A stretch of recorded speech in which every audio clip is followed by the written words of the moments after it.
प्रश्न चल रहा था, उसी पर आते हैं कि वो परमात्मा स्वयं यहां आते हैं।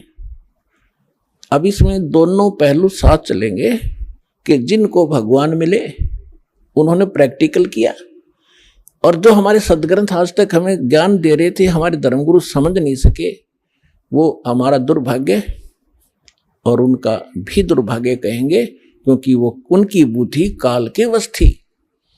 अब हम सतगुरु शरण में आ गए तो हमारे ऊपर काल की जकड़ नहीं रही, इसलिए आप इस ज्ञान को समझ रहे हो।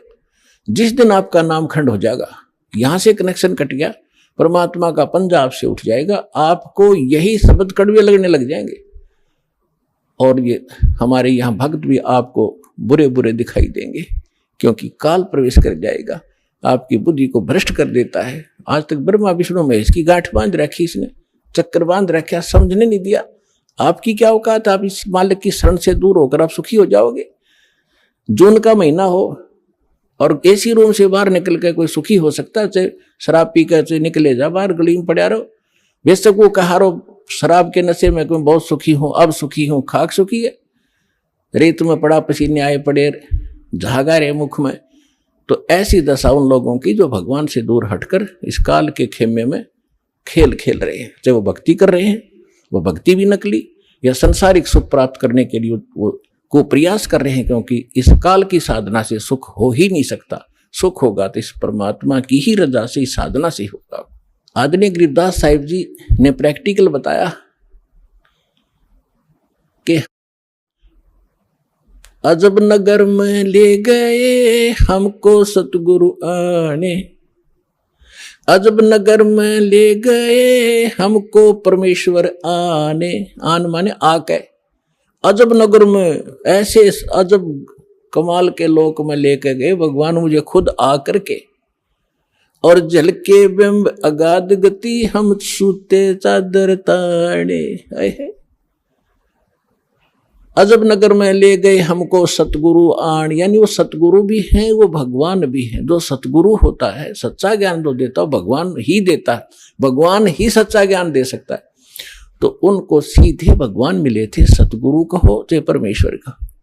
अजब नगर में ले गए हमको परमेश्वर आने, आन माने आके, ये हमारी देसी भाषा हरियाणा की लैंग्वेज में देखा ग्रंथ है। और जल के बिंब अगाध गति वहां सूते चादर तान, चादर तान के सोना, यानी कति निश्चिंत हो जाना, बेफिक्र होकर सोना। एक मुहारा है यहाँ देसी कि अच्छा चादर तान के सोए है, सारे काम कर दिए।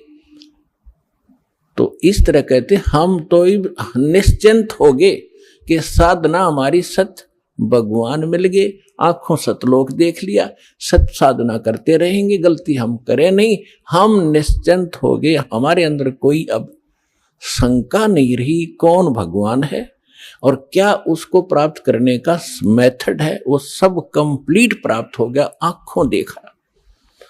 तो दास आपको इतना ही दृढ़ करना चाहता है। देखो,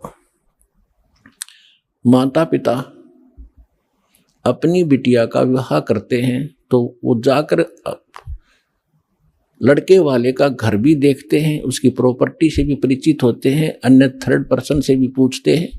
फिर वो आकर घर बताते हैं कि हम जो लड़का देख कर आए हैं उसके ये बिजनेस है, उसके ये व्यापार है, इतनी उसको प्रॉपर्टी है। तो लड़की को कोई डाउट नहीं होता, क्योंकि पिता बता रहा है। थर्ड पर्सन कहे तो शायद शंका हो जाए। तो इसी प्रकार उस परम पिता ने आके आपको ज्ञान दिया है कि जहां तुम जाओगे वहां क्या क्या सुख सुविधाएं हैं, तो आपको डाउट नहीं रहना चाहिए। और फिर साथ के साथ अपने गवाह भी तैयार कर रखे। अब लड़की न्यू कह मैं जाकर देख के आऊंगी तो वह भी एक बात है, देखा पिताजी झूठ नहीं बोल रहे। तो इसी प्रकार आप जी ने एक नेक भक्त का भी आचरण एक दिखाना है कि जो दास बोल रहा है वो किसी डूम भाट के गीत नहीं है, गॉड गिवन स्पिरिचुअल नॉलेज है, एच इट इज, जो भगवान ने बताया। और जिन महापुरुषों को भगवान मिले उन्हें जो का तू सेकंड किया,